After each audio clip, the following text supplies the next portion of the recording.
I think I had to grow up a little bit faster than most people do.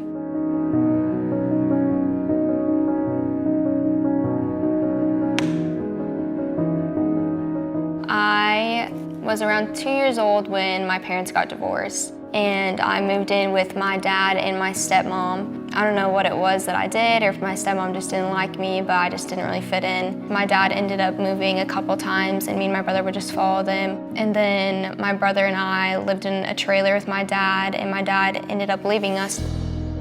Going to school was always so hard because I felt like even though people didn't really know who I was or anything about me, that I was automatically being judged by every single person. I think for me, rock bottom was when my brother moved out and I was living on my own in a trailer. I was so lonely and I was just scared and frightened and didn't know like what I was doing with my life. And I just was so stuck on why is this happening to me? Like, what did I do wrong? I had like this fear of not being good enough and not feeling wanted. I got into like really like dark thoughts and like didn't want to be in this world anymore. My grandparents didn't really know much of the situation that was going on. Once they heard about it and got me into custody, they were just like fully supportive of me and they just wanted to be there for me. Just even having like family dinners and just like having a conversation of how was your day at school or getting coffee before school in the morning, just the littlest things made the biggest difference to me. Once we moved to Wyoming, I was like, this is my kind of escape from my past. I cheered a little bit when I was younger, and I was just like wanting more and like craving more. And I found Navarro College. Being in that program really helped me. Being with like a huge group of people, having like that community, and then like all like wanting the same goal as you, really just helped like motivate me. It wanted me to be the best version of myself and like be the best at what I did. Once I made Matt, I felt like I was like so accomplished. I was like, I never in a million years would have thought I would have made the team to begin with.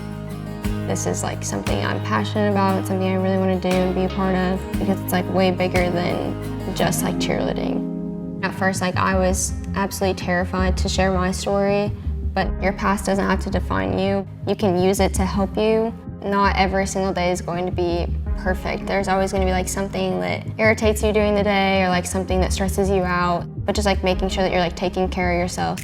Find something that makes you happy.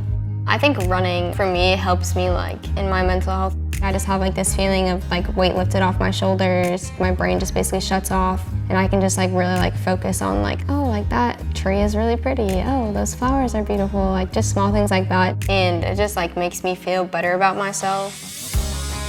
I recently started becoming obsessed with plants, and so I have a ton of them in my apartment. Just knowing that, first of all, I have something to come home to because I live by myself, and just like making sure that they're growing, it makes me so happy.